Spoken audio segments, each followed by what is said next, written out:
How Michael got his breakthrough in life by thinking big. Michael used to think small not because he was stupid, lazy, or lacked ambition, but because small thinking felt safe. Big thinking sounded dangerous, unrealistic, like something meant for other people with rich parents, foreign accents, or lucky stars. Michael had none of those. He was born into an ordinary family in an ordinary neighborhood where dreams were adjusted to fit reality, not the other way around. His father was a civil servant who believed strongly in stability. His mother ran a small provision shop and believed in prayer and patience. From childhood, Michael learned two rules. Don't risk what you have. Be grateful for little. No one told him these rules were wrong. They just never told him they were incomplete. The comfort of small thinking. After university, Michael did what he was trained to do. He looked for a job. Not a dream job, just a job. Something that paid monthly and didn't embarrass his family. He got one. An office job. Decent salary. Long hours. Zero excitement.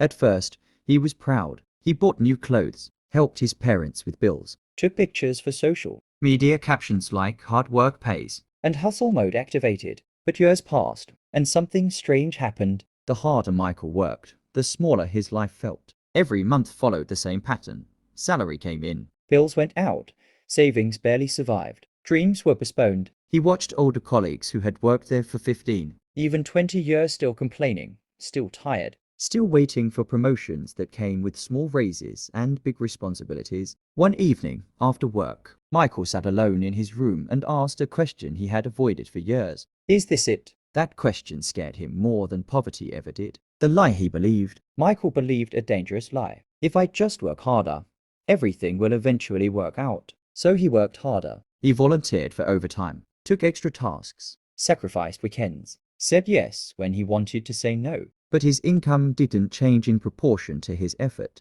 That was the first crack in his old thinking, but he didn't notice it yet. Then one day, something happened. The conversation that changed everything. Michael ran into an old classmate named Daniel at his CAF. Daniel wasn't flashy. No designer clothes, no loud success. But something was different, calm, confident, unbothered. They talked. Michael complained about work, about stress, about money. Daniel listened quietly, then asked a simple question. How much can your income increase this year if you work twice as hard? Michael laughed. Maybe a small bonus. Or a promotion if I'm lucky. Daniel nodded. So your effort is capped. That word capped stuck. Daniel went on. I stopped chasing harder work. I started chasing bigger thinking. Michael didn't like that answer. It sounded vague, motivational, unrealistic, but it haunted him. The painful realization. That night, Michael couldn't sleep.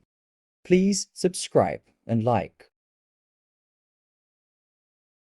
He realized something painful. His life wasn't limited by his intelligence or effort, it was limited by his imagination. He had been trained to think in survival mode, how to pay bills, how to avoid failure, how not to embarrass himself. He had never seriously asked, how do I build value? How do I scale? How do I earn without trading all my time? Michael wasn't poor, but he was financially trapped. And traps are most dangerous when they feel comfortable. The shift begins. Michael didn't quit his job. He didn't make dramatic announcements. He did something quieter, but far more powerful. He started thinking differently. He began reading not motivational quotes, but books about money, business, leverage, and mindset. He learned that wealth rarely comes from effort alone. It comes from systems, ownership, skills that scale, solving problems for many people. One idea hit him hard. You don't get paid for how hard you work. You get paid for how valuable your thinking is. That sentence offended the old Michael, but it awakened the new one. Small actions, bigger vision.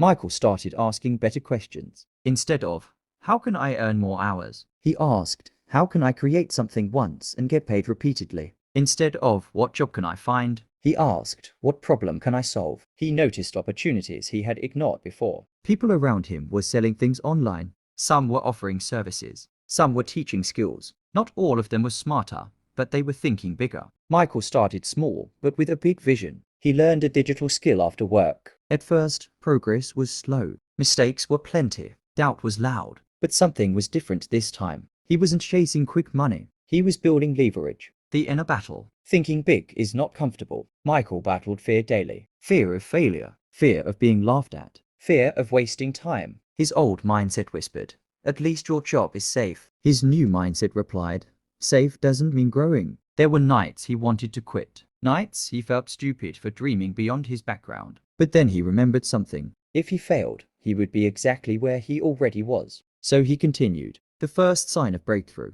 Months later, Michael earned his first income outside his salary. It wasn't huge, but it felt different. It wasn't tied to office approval. It wasn't limited by hours. It came from value he created. That moment changed him. Not financially, but psychologically. For the first time, Michael believed, if this is possible once, it can be repeated. And repetition is where breakthroughs are born. Thinking bigger than money. Michael didn't stop there. He realized thinking big wasn't just about earning more, it was about expanding impact. He stopped asking, what will people think? He started asking, who can this help? He stopped underpricing himself out of fear. He started charging based on value. He stopped copying others blindly. He started building something aligned with his strengths. Each shift felt uncomfortable but powerful. The turning point. 1 year later, Michael reviewed his life. His salary hadn't changed much, but his income had. More importantly, his identity had. He was no longer just an employee. He was a builder, a thinker, an owner.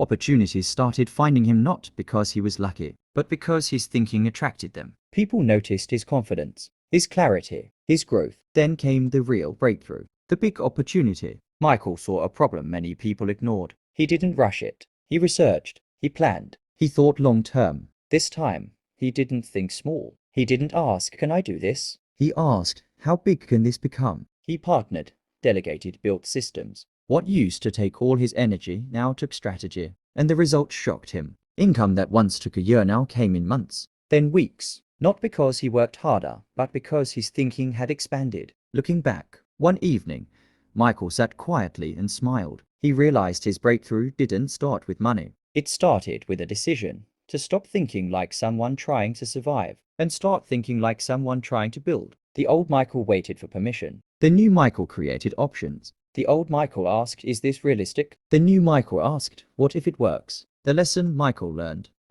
that small thinking keeps you busy. Big thinking makes you valuable. Hard work without vision leads to exhaustion. Big vision turns effort into leverage. He didn't become successful overnight, but once his thinking grew, his life had no choice but to follow. Final reflection. Michael's breakthrough wasn't luck. It wasn't magic. It was mindset. The moment he stopped thinking like his past and started thinking like his future, everything changed.